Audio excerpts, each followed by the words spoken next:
At 11:14 a.m. on May 10, 1945, First Lieutenant Robert Klingman discovered that every weapon on his airplane was useless. He was at 38,000 feet over Okinawa, alone with a Japanese twin-engine reconnaissance plane dead ahead. The air was so thin his F4U Corsair was clawing at it like a drowning man. His oxygen mask burned his face with every breath. His guns, 650 caliber Brownings that had shredded enemy aircraft on 43 previous missions, had frozen solid in the Arctic cold. Below him, 100 miles of sky down, lay the U.S. fleet off Okinawa, and thousands of sailors who would burn if that Japanese aircraft got home with its photographs. So Robert Klingman did something no tactics manual had ever suggested. He turned his propeller into a weapon. The Battle of Okinawa was a numbers game in blood and steel. The Japanese had launched more than 1,400 Kamikaze sorties against the invasion fleet. 26 American ships already lay on the bottom. 368 more were damaged. Men burned in oil-slicked water while their friends watched from decks and gun tubs. Those suicide pilots didn't fly blind.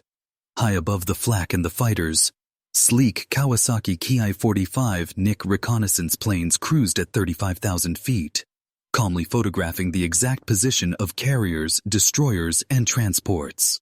Their crews transmitted coordinates back to the mainland, where kamikaze strike leaders turned those images into attack plans. Every time one of those Nicks came back with a fresh film canister, somebody down below died for it.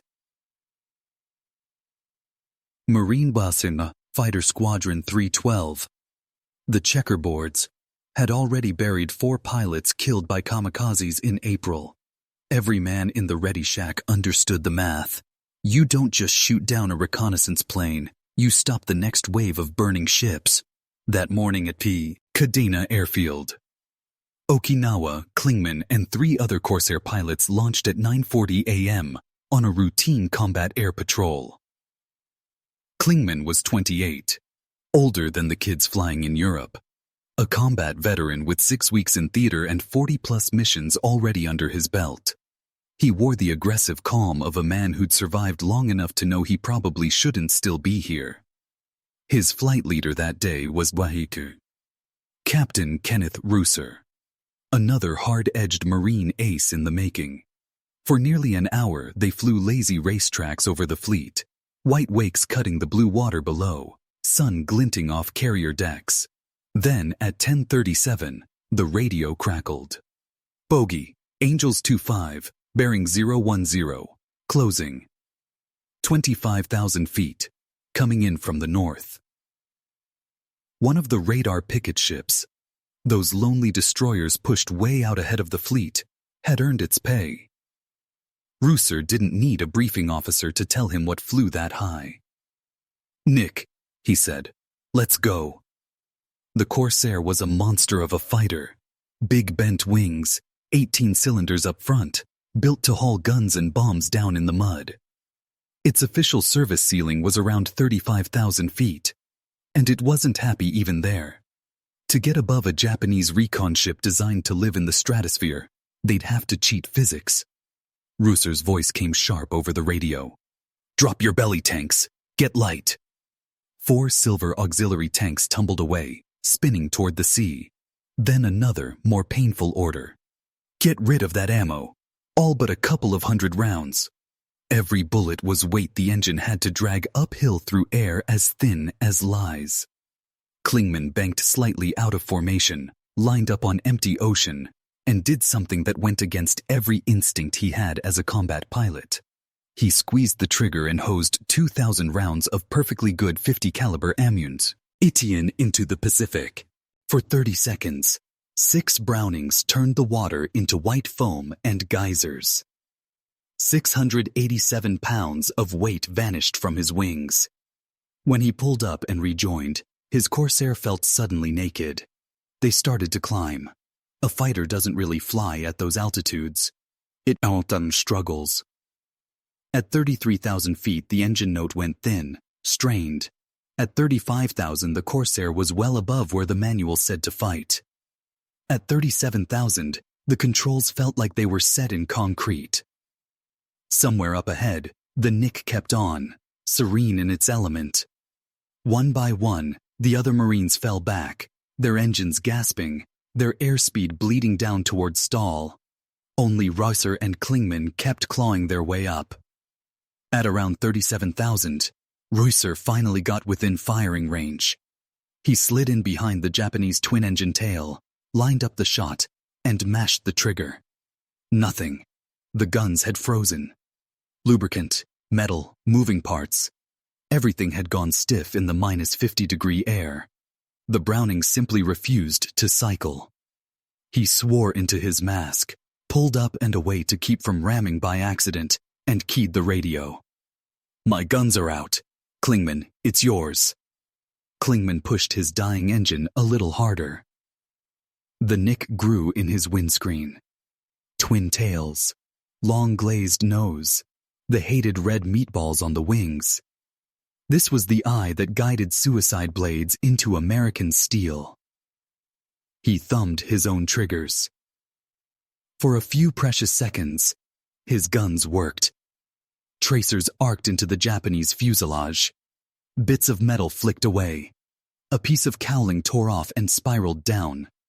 Then his guns, too, went quiet. Frozen. Ahead of him, the Nick wobbled. Wounded, but not killed. The Japanese pilot shoved his throttles forward, trying to stagger away on altitude and what was left of his speed. Klingman could have broken off the odds. He was at 38,000 feet, 3,000 feet above. What the manual said his airplane could survive. The engine was overheating. His oxygen mask was frosting at the edges. One mistake, and he'd be a smoking hole in the East China Sea. Instead, something hard and simple slid into place in his mind. If that airplane got home, men died. He wasn't going to let it. If he didn't have bullets, he still had toot, propeller. He slid closer, closer than he'd ever dared in training or combat. So close he could see the rivet lines on the Nick's tail. So close that any wake turbulence would slam them together. He eased his nose up, feeling every vibration of his own engine.